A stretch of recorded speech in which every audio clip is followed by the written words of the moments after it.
오늘 나눌 말씀의 제목은 하나님은 당신을 이해하십니다 라는 제목입니다. 오늘 본문은 아브라함이 이제 사생자 이스마엘을 낳는 내용입니다. 이 사생자라는 말은 이제 법적으로 부부가 아닌 부부 관계를 통하여서 태어나지 않은 아이를 가리켜서 이제 사생자, 사생아라고 합니다. 영어로도 illegitimate라고 하는 건데 이것이 불법적으로 태어났다라는 뜻을 가지고 있습니다. 법은 뭐냐면 법은 아브람과 사레 사이에서 자식이 태어나는 겁니다. 하나님께서 아브라함에게 너에게 후사가 있을 거야 라고 말씀하실 때 그것은 사레와의 관계에서 나오는 아이 이를 가리켜서 하시는 말씀인 거지 오늘 본문처럼 사레의 몸종인 하갈과의 관계를 염두에 둔 것이 아니었습니다. 그럼에도 오늘 아브라함은 사레와의 관계가 아니라 하갈과의 관계를 맺고 이스마엘이라고 하는 사생자를 이제 낳습니다. 한마디로 말해서 아브라함은 불법을 저지른 겁니다. 왜 불법을 저지릅니까? 자식을 너무너무 보고 싶어서 그런 거죠. 결혼을 하고 부부가 되고 그 사이에서 자식을 보고 싶은 마음이야 인지상정입니다. 하지만 불법을 동원해서라도 자식을 보고 싶다. 무리를 하게 되는 것이죠. 무리를 하게 되면 반드시 탈이 나게 되어 있습니다. 오늘 아브라함은 어쩌다가 이스마엘을 낳게 되었을까? 성경은 그 이유를 이렇게 말합니다. 아브라함이 사레의 말을 들었기 때문이다. 자, 오늘 본문 2절이죠. 우리 한번 읽어보겠습니다. 2절 시작. 사레가 아브라함에게 이르되 여호와께서 내 출산을 허락하지 아니하셨으니 원하건대 내 여종에게 들어가라. 내가 혹 그로 말미암아 자녀를 얻을까 하노라 하매 아브라함이 사레의 말을 들으니라. 아브라함도 그렇고 사레도 그렇고 지금 굉장히 무리를 하고 있습니다. 왜 이렇게 무리를 하나? 오늘 본문 3절에 보면 그 다음 3절에 보면 또 이렇게 말하죠. 아브라함과 사레가 가나안에 거주한 지 벌써 몇 년째라는 거예요. 10년째라는 말 나오죠. 성경이 이걸 굳이 우리에게 보여주고 있는 이유가 있습니다.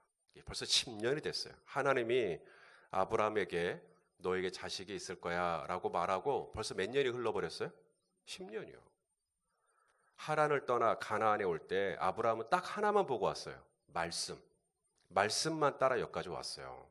단 한 평의 땅도 없는 아브라함에게 내가 이 땅 너에게 줄게. 너와 네 후손에게 줄게 라고 말씀하시고 벌써 10년이 지나갔습니다. 10년 동안 이게 약속이 이루어질 기미가 보여요, 안 보여요? 안 보이는 겁니다. 약속은 해놓고 당체 가능성이 보이지 않는 여러분 이쯤 되면 누구라도 조바심이 날 수 있지 않겠습니까? 이거 도대체 언제 주신다는 거야? 언제 된다는 거야? 약속 자체는 너무 좋아요. 너에게 이 땅 줄게. 내가 너에게 자식을 줄게. 근데 좋은 건 다 좋은 건데 이게 당체 이루어질 가망성이 너무나 안 보이니까 깝깝한 것이죠. 여러분, 하나님의 약속은 있고 그 약속은 내 삶에 이루어질 기미가 보이지 않고 이때 조심해야 할 게 두 가지가 있어요. 첫째는 하나님의 뜻을 추측하는 것입니다. 하나님의 약속이 너무 더디니까 이제 하나님의 뜻을 내가 임의로 추측해버리는 겁니다. 굉장히 조심하셔야 됩니다. 우리 시편 말씀을 하나 보겠습니다. 시편 19편 13절인데요. 다윗이 이것을 개역 한글로 좀 보여주십시오. 개역 개정 19장 13절이거든요. 19장 13절. 자, 이것을 개역 한글 이전 번역이죠. 이전 번역에서는 이렇게 되어 있어요. 읽어볼래요? 또 주의 종으로 고범죄를 짓지 말게 하사 그 죄가 나를 주장하지 못하게 하소서. 그리하며 내가 정직하여 큰 죄가에서 벗어나겠나이다. 이 고범죄를 우리 개역 개정에서는 고의로 짓는 죄라고 되어 있습니다. 하나님의 뜻이 뭔지 알면서도 내가 고의로 짓는 죄를 짓지 않게 해달라 그리고 고범죄를 그렇게 풀었어요. 이 고범죄라는 말, 이 고범죄라는 말이 히브리어로 젯입니다. 젯. 이게 젯이 뭐냐면 presumption, 추측입니다. 추측. 이게 하나님의 뜻이 이거겠구나. 하나님이 가만히 보니까 내 남편에게 내가 너에게 자식을 주겠다라고 했지, 뭐 나한테 주겠다는 얘기는 아니었잖아. 그러니까 어쩌면 아브라함의 씨가 중요한 거니까, 내 남편의 씨가 중요한 거니까 내 몸종인 하갈을 통해서 낳아도 어차피 아브라함의 아들 아닌가. 그런 뜻이었나? 뭐 하고 있어요 지금? 사례가 추측하고 있죠. 10년 동안 왜 없지? 혹시 그런 뜻 아니었나? 혹시 그런 의도를 가지고 계셨던 거 아닌가? 내가 이걸 모르고 지난 10년 동안 시간을 허송한 건가? 이런 생각. 당시 여인이 임신을 하지 못했을 때 그의 몸종을 통해서 자식을 낳는 건 흠이 아니었어요. 그건 그렇게 큰 흠이 아니었어요. 대단한 불법도 아니었습니다. 누구나 용인할 수 있는 일이었습니다. 그렇기 때문에 사례가 더 생각을 하는 거죠. 어쩌면 하나님께서 나에게 자식을 주겠다는 것이 그런 우회적인 방법을 통해서 주시는 것일지도 몰라. 그것이 그렇게 크게 잘못된 것도 아니고. 여러분, 불법은 세상이 다 허용하면 불법이 아닌 겁니까? 누구나 다 그렇게 살아. 내가 임신을 못하면 몸종을 통해서라도 하는 거지. 세상은 다 그렇게 살아. 다 옆집에서 다 그렇게 살아. 그러면 그게 불법이 아닌 겁니까? 세상이 다 허용하고 세상이 다 예스해도 하나님이 안 돼 라고 했는데 하면 그것이 불법입니다. 자, 약속이 더딜 때 하나님의 약속을 분명히 하셨고, 근데 약속은 이루어질 기미가 보이지 않고, 그때 첫 번째로 조심하셔야 할 게 뭐라고요? 하나님의 뜻을 내가 추측하는 겁니다. 그거 조심하셔야 되고요. 두 번째, 이 약속이 더뎌요. 약속이 더디니까 뭘 조심하셔야 되냐면, 이제 자꾸 사람들의 얘기가 여러분의 귀에 들려올 거예요. 이래서 그런갑다, 저래서 그런갑다. 아브라함이 그런 거예요. 아브라함이 10년째 응답을 받지 못하자 누구의 말을 귀를 기울이냐면 아내 사레의 말에 귀를 기울입니다. 그리고 사레가 여보 어쩌면 내 몸종을 통해 낳는 것이 하나님의 방법일지도 몰라. 그래? 그럴 수도 있구나. 그 말을 자꾸 듣다 보니까 어때요? 그 말이 사실인 것처럼, 그 말이 진리인 것처럼 자꾸 사람 말을 들어보세요. 혹하게 돼 있습니다. 하나님의 약속은 있지만 약속은 이루어질 기미가 보이지 않고 10년째 응답이 없고, 그럴 때 조심하셔야 될 게 여러분의 귀가 사람에게 점점 커져요. 그리고 점점 누가 무슨 얘기하면 그래서 그런데? 그래서 그랬구나. 하나님이 아브라함과 하갈 사이에서 태어난 이 아들의 이름을 뭐라고 지으라 그랬어요? 이스마엘. 그죠? 따라서 할래요? 이스마엘. 이게 아브라함이 지어준 이름입니까? 아니면 하갈이 지은 이름입니까? 하나님이 지어주신 이름이거든요. 그럼 하나님이 이스마엘의 이름을 이스마엘이라고 지으신 이유가 있겠죠. 우리 하나님이 좀 어쩔 땐 고약해요. 이스마엘, 이게 뭐냐면 하나님이 들으신다라는 뜻입니다. 하나님이 들으신다라는 뜻인데, 이게 하나님이 이건 주어고요. 근데 이것을 또 목적으로도 쓸 수 있어요. 그러니까 하나님을 듣는 거예요.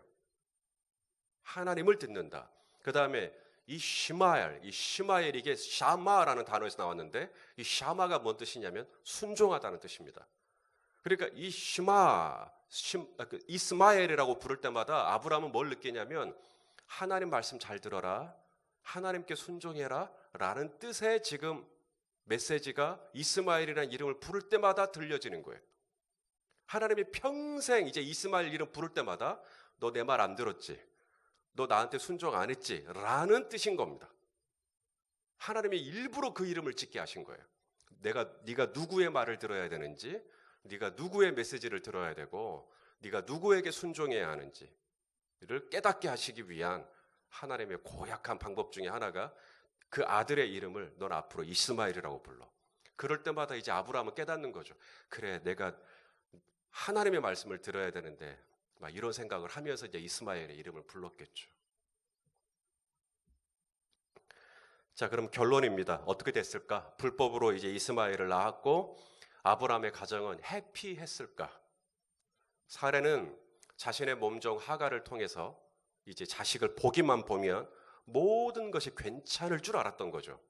모든 게 다 괜찮을 줄 알았는데 실제로 하갈이 임신을 하자마자 그때부터 삐걱거리기 시작합니다. 하갈이 자신의 여주인 사례를 존중하거나 존경한 게 아니라 무시하기 시작하죠.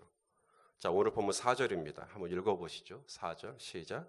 아브라함이 하갈과 동침하였더니 하갈이 임신하매 그가 자기의 임신함을 알고 그의 여주인을 멸시했다. 우리 번역으로 멸시했다. 다른 번역으로 보면 아주 우습게 여겼다. 그러니까 전에는 하갈하고 부르면 하갈이 네 마님. 근데 지금은요. 하갈하고 부르면 들은 채 만채도 안 했다는 거예요. 들은 채 만채도 안 했다. 이제는 무슨 일 시키면 뭐라 그래요? 아, 저 임신해 갖고요. 저 힘든데. 막 이러면서 이제는 막 주인의 말도 잘 안 들으려고 그러고. 더 나아가 사례는 이 모든 책임을 남편 아브라함에게 전가하죠. 관계가 다 깨지고 있어요. 오늘 본문 5절 말씀입니다. 읽어보시죠. 시작. 사례가 아브라함에게 이르되 내가 받는 모욕은 당신이 받아야 옳도다.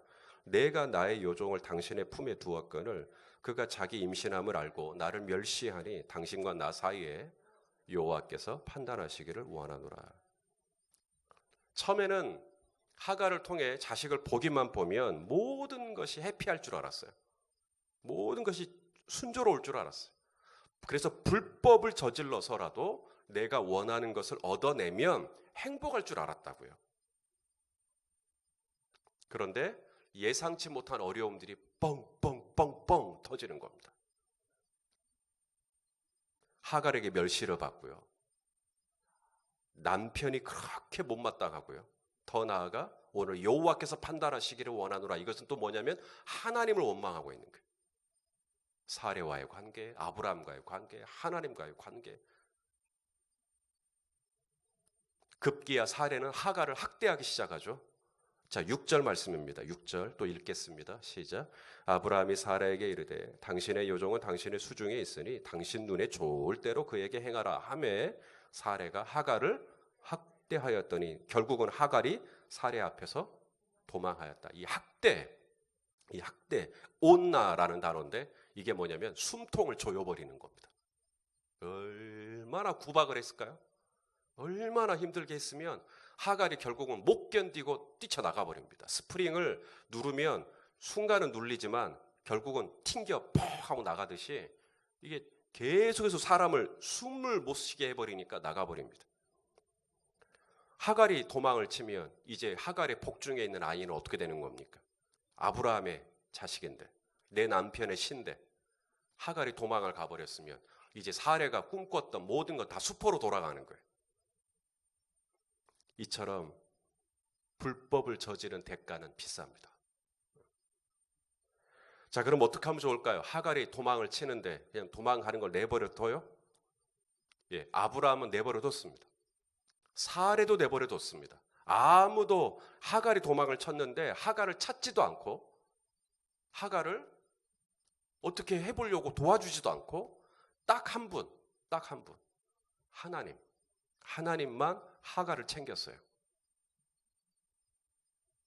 하나님께서 하갈을 찾아가시고 그에게 말씀하시죠. 너 어디서 왔니? 네, 저 사례에게서 왔습니다. 너 돌아가거라. 돌아가서 네 여주인 사례에게 복종하거라. 싫어요. 제가 왜요? 내가 네 복중에 있는 아이를 축복하겠다. 네가 지금 잉태하고 있는 그 아이를 내가 축복하겠다. 자, 하나님이 뭐라고 축복하셨는가? 10절이죠. 오늘 보면 10절을 읽어보겠습니다. 시작.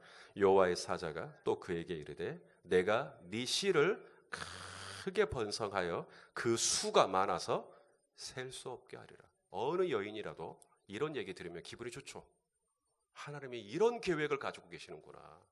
내 복중의 아이에 대해서 이런 마음을 가지고 계시는구나. 기분이 좋죠. 위로가 되죠. 그래서 돌아갑니다. 여러분, 지금 하나님이 누구를 축복하고 있냐면 아브라함과 사레가 아니라 아브라함과 하갈이라고 하는 불법적인 방법을 통해서라도 기어이 자식을 보고자 했던 바로 그 시예요. 아브라함이 엎질러 놓은 실수의 시입니다. 이 시를 하나님이 축복하시는 거죠. 아브라함과 사레가 하나님의 뜻을 벗어난 방법을 취한 그 결과에 대해서 하나님께서 지금 축복하시는 거거든요. 여기서 우리가 알 수 있는 게 뭐있냐면 부모는 나를 실수로 낳을 수 있어요. 부모는 나를 실수로 낳을 수 있어요. 나를 원치 않았는데 나를 낳을 수 있어요. 지금 이스마엘이 그런 거잖아요. 그렇지만 하나님은 그런 나라도 나를 위한 계획을 가지고 계신다는 거죠. 그런 나라도 세상에 태어나지 않았어야 할 생명은 없다는 거예요. 하나님은 이스마엘에게조차도 내가 너를 축복하겠다라고 말씀하십니다.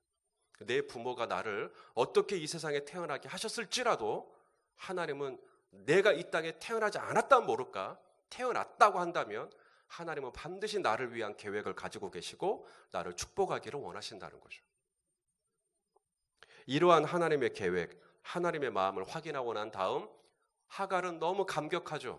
감격하고 나서 자신이 발견한 술김 그 곁에 있는 우물, 그 우물의 이름을 뭐라고 부르냐면 부엘라엘로이 이렇게 부르는 거예요.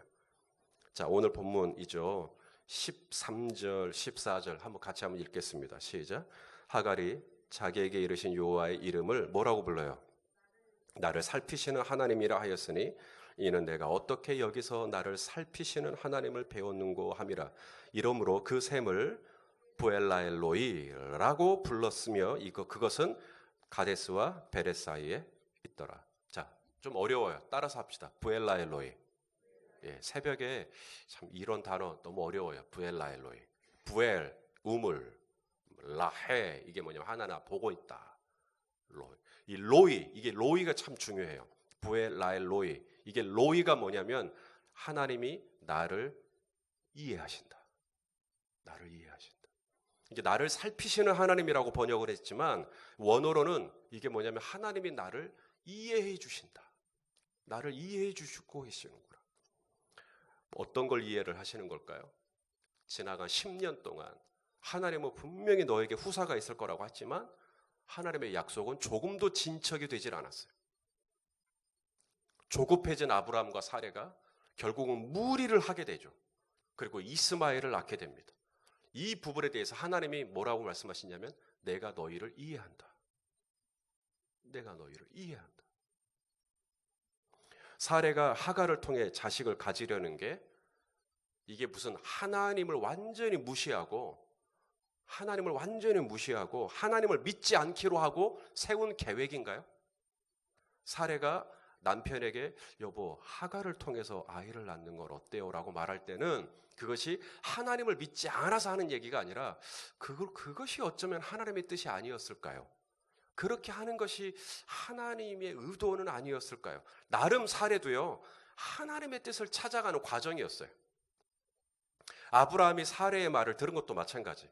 아브라함이 이제는 하나님을 안 믿고 인간적인 방법을 쓰겠노라고 해서 이스마엘을 낳은 게 아니라요. 사레의 말을 들은 이유가 뭐냐면 그래 그렇게 하는 것이 하나님의 뜻일지도 모르겠다.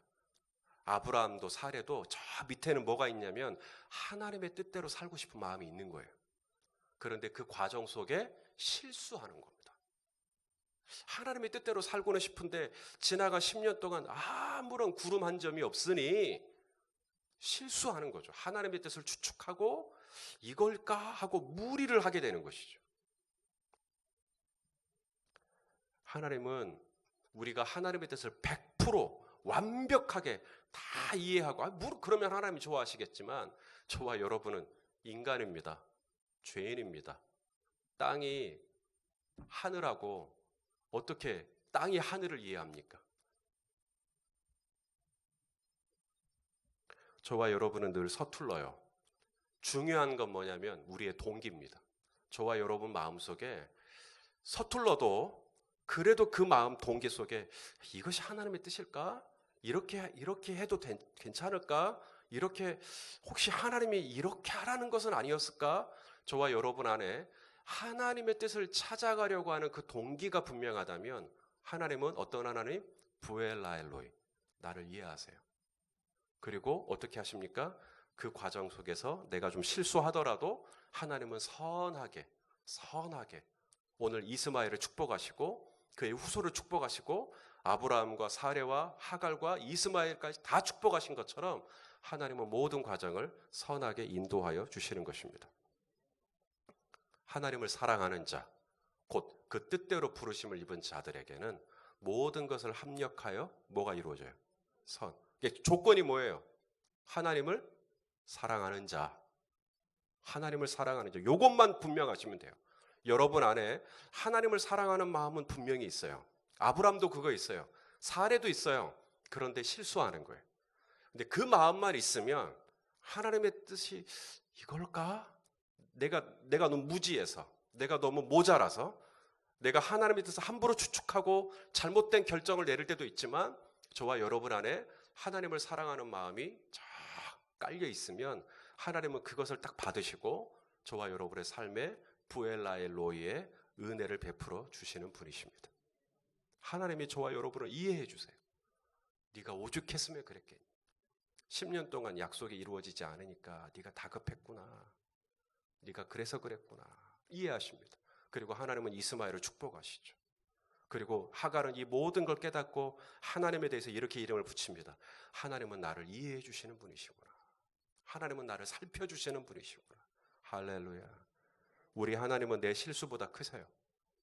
우리 하나님은 나의 무지함보다 더 섬세하십니다.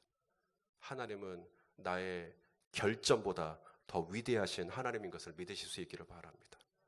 오늘도 무슨 일을 도모하든 완벽하게 하나님의 뜻과 100% 일치하면 좋겠지만 혹 그렇지 못하더라도 저와 여러분의 중심 안에 정말 하나님의 뜻을 찾아가고자 하는 선한 마음으로 그 일을 했다면 혹 그 결과가 내가 생각했던 대로 풀리지 않는다 할지라도 하나님을 신뢰하십시오. 하나님이 선하게 모든 것을 바꾸어 주실 것입니다. 그 과정 속에서 저와 여러분도 하갈처럼 고백하게 될 거예요. 부엘라엘로이. 하나님 나를 다 보고 계시고 하나님 나를 이해해 주시는구나. 이 놀라우신 하나님을 찬양하는 오늘 아침이 되시기를 예수님의 이름으로 축원합니다.